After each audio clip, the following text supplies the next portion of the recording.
Welcome along to your F1 Clash strategy guide, ready for this week's racing. We're starting with the qualifying guide straight in at the F1 Clash Precision event with Alan Prost and Jackie Stewart all receiving a 10% boost.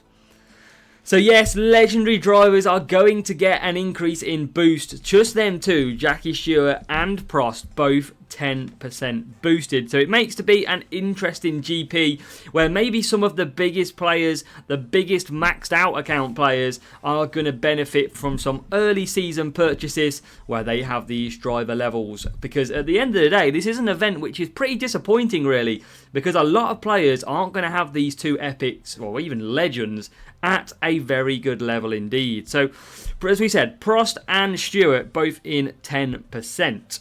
Now, legendary drivers, of course, are available this week. It's Timeless Boost as well that is available to get rewarded from your weekend's racing. We have got rewards in here as well. Look at the size of the epics for Champion. 420 epics if you were to take P1 this week, which is going to be interesting. Obviously, Contender, I think, has been increased to 170. We've got Challenger at 70 and Junior at 25. So they all look like they've increased. Now, it is back to race points this week. We are back to the inclusion of using the drivers required for an extra 5 race points. Prost level 1, Stewart level 1, down in Champion. Contender sees Fernando Alonso rare level 1 or above for +4. Challenger, common Alonso level 1 or above to get 3 extra points a race. And Junior is all of these common parts for an extra 2 points a race as well. So that's going to be very interesting. Now for the weekend, this is how it looks. Them levels are going to stay the same all the way through. So qualifying, opening round and final round will all require them level 1s. As you can see just down here, you've got your Champion, Contender, Challenger and Junior. So race points is going to be key this week. So as well as that, what tracks have we got coming up? It is qualifying. It is Belgium. Rain, 100%. Monza, dry. Zandvoort, dry. And Suzuka to round off qualifying in the wet.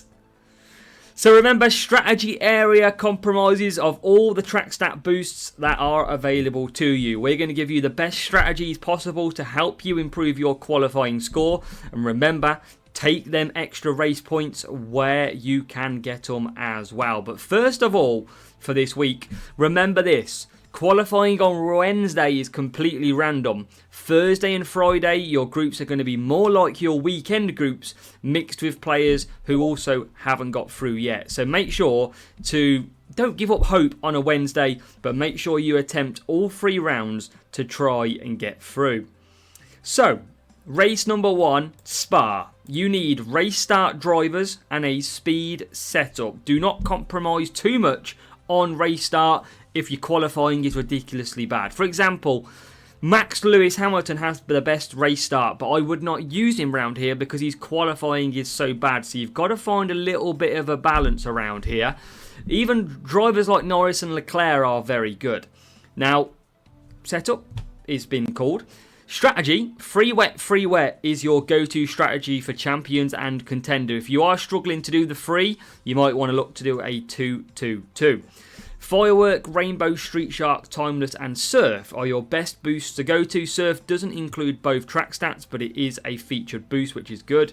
And the track map in the top right over there, 2 places to conserve power unit. You do not overtake in these sections. Big inner section to attack. Make sure to attack, as you can see in the red areas. Spa is tough, but you can get through nice and easy, hopefully. Track 2. It's another difficult one as the dog goes up the stairs. Monza for Circuit 2. Defending drivers are required. So change your drivers to defending, likes of Leclerc, Norris. Again, very good on defending with a speed set up again like Spa.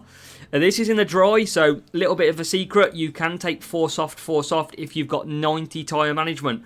If you don't, look at Eagle or the Palm Boost to get you that tyre management, and you can run 4 soft. If not, 4 medium is okay as well. 1 stop is great round here. but obviously Challenger and Junior, one stop a little bit more difficult, so we've split with a 3-3-2 and a 4 hard, 4 hard. The boosts, we've also mentioned some of them that you can use, but Rainbow, Tulip, Voice and Warrior. And then the top right track map, 3 places to conserve. Monza is notoriously difficult. High qualifying helps you as well, but be prepared for a battle. Because if you saw my live streams in the week, Monza absolutely destroyed our hopes. Race 3 is off to Zandvoort. I mean, this is a difficult qualifying session, if I'm honest. Cornering drivers now required, cornering setup. So change your cornering drivers. Why am I getting that so confused? Cornering setup. Change from speed to cornering, and your drivers will be overtaking drivers. Champions and contender, 4 medium, 4 medium. If you've got 90 tyre management, you can do 4 soft, 4 soft. And then Challenger and Junior, we've got the 3-3-2 and the 3-2-3. If you've got 50 tyre management in Challenger, you can get away with a 4 medium, 4 medium. So just a little bit of a secret there as well. Cuppa and Herald, really good boosts around here. But you can also use Glitz, Cambry and Ode. They feature both track stats. And the top right track map, 3 places to conserve with some good attacking. Basically, apart from that first few corners, you want to conserve that first sector as well. And then finally, the track of race 4 in qualifying is going to be Japan, and it's going to be Suzuka. Now, these are race start drivers required. You can get away with the likes of Hamilton here because race start is so powerful from the lights out at Suzuka. Cornering setup still required, so keep the setup like you had at Zandvoort. Now, this is in wet conditions, so champions and contender, we've got a 4 wet 3 wet and a 3 wet 4 wet. We've also got the split, the 2-2-3 and the 3-2-2 for anybody in Challenger and Junior. Timeless, Cuppa and Nazar are the very best boost. Nazar is great because it gives you tyre management, but you can also use Hook, Prince, Kawhi and Herald as well. Now, the top right track map, 2 long places to conserve your power unit. Remember, you want to conserve as much power unit as you can so that you can go ahead and attack, but just watch those tyres. There's some good points available. You should be scoring well at Suzuka. So that is the F1 Clash Precision Event strategy guide for qualifying. Let me know which drivers you are using, and are you going to go for champions this week, or which GP event are you planning to do? This is a week where I probably sit it out. I am on my stag do this weekend, so I'm probably not going to have much time for racing. Most likely I will give it a miss or enter junior because there's no guarantee I can even race. But we're going to have what probably is going to be a messy weekend off the track, but hopefully on the track you are all going to absolutely smash it. Best of luck. Hope you're excited about the Champions Grand Slam. Really interested to hear your feedback on that one. And fingers crossed for a good week of racing. Your qualifying guide is live, and on Friday we'll be back with your weekend racing guide.